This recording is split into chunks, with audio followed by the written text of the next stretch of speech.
नमस्कार। आज हम भारत की कह सकते हैं जीवन रेखा गंगा नदी की गहराइयों में उतर रहे हैं। तो हमारा मकसद है इस नदी के पूरे सफर को समझना। मतलब कहाँ से निकलती है, कौन सी नदियां इसमें आके मिलती हैं, इस पर कौन सी बड़ी परियोजनाएं बनी हैं, इसके अलग अलग नाम क्यों पड़े, और हाँ, कौन से बड़े शहर इसके किनारे बसे हैं। इसमें एक बात जो मुझे शुरू में ही काफी दिलचस्प लगी, वो ये कि भाई एक ही नदी है, पर जैसे जैसे आगे बढ़ती है उसके नाम बदलते जाते हैं। है ना जी? चलिए इसी सफर को शुरू से देखते हैं। बिल्कुल। और देखिए, गंगा सिर्फ पानी का एक बहाव नहीं है। ये अपने आप में एक पूरी व्यवस्था है, सांस्कृतिक भी, भौगोलिक भी। इसका महत्व बहुत गहरा है। तो हाँ, समझने के लिए सबसे अच्छा है कि हम इसके उद्गम से ही शुरू करें। हाँ, उद्गम से। तो चलिए हिमालय चलते हैं। स्रोत के हिसाब से गंगा का जो मूल स्रोत है वो उत्तराखंड में गंगोत्री ग्लेशियर है। लेकिन यहाँ एक पेंच है, वहां से जो धारा निकलती है उसे फौरन गंगा नहीं कहते। जी, बिल्कुल सही कहा आपने। गंगोत्री हिमनद में भी गोमुख नाम की जगह से जो मुख्य धारा निकलती है, उसे असल में भागीरथी कहते हैं। ये नाम तो राजा भगीरथ की कहानी से भी जुड़ा है, हम सबने सुना है। पर हाँ, भौगोलिक तौर पर भी यही मुख्य धारा है जो ग्लेशियर से शुरू होती है। अच्छा, और फिर वो पड़ाव आता है जहां नाम बदलता है, देवप्रयाग। ये भागीरथी एक और बड़ी नदी है अलकनंदा, उससे मिलती है। और इनके मिलने के बाद जो धारा बनती है वो है गंगा, है ना? हाँ, बिल्कुल।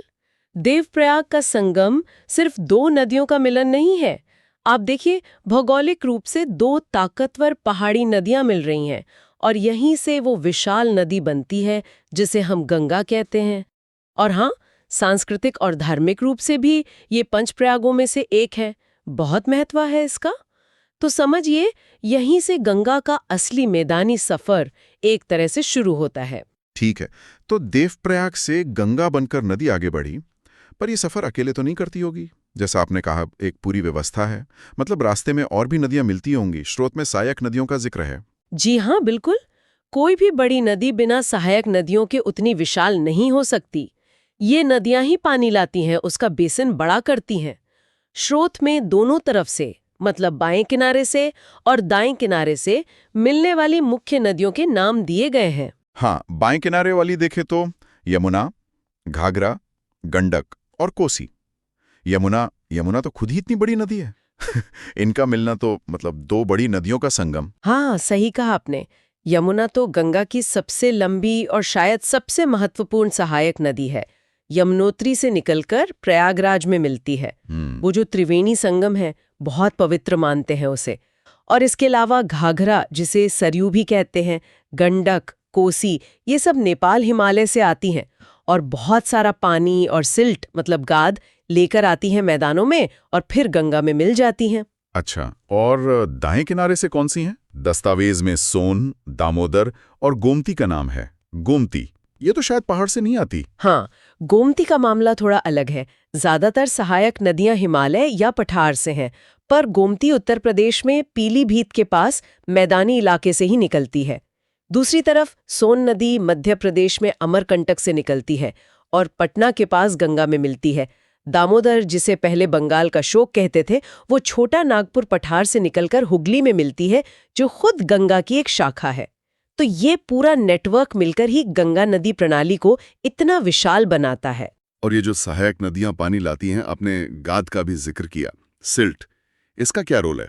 अरे, इसका तो बहुत ही अहम रोल है। खासकर हिमालय से आने वाली नदियां, वो पहाड़ों को काटकर अपने साथ खूब सारी रेत, मिट्टी, सिल्ट यानी गाद लाती हैं। जब ये नदियां मैदान में उतरती हैं तो इनकी रफ्तार कम हो जाती है। फिर ये उस गाद को अपने किनारों पर रास्ते में जमा करती जाती हैं।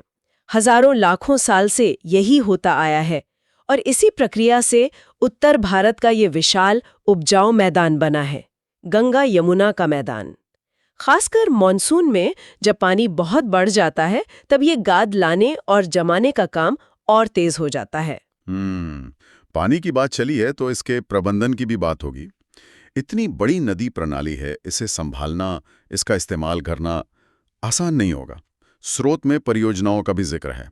बांध, बैराज, ये क्यों बनाए जाते हैं? देखिए, नदी का पानी बहुत कीमती संसाधन है। पीने के लिए चाहिए, सिंचाई के लिए, उद्योगों के लिए, बिजली बनाने के लिए, नाव चलाने के लिए। तो इन सब ज़रूरतों को पूरा करने के लिए और कभी-कभी पानी के बहाव को कंट्रोल करने के लिए बांध और बैराज जैसी परियोजनाएं बनानी पड़ती हैं।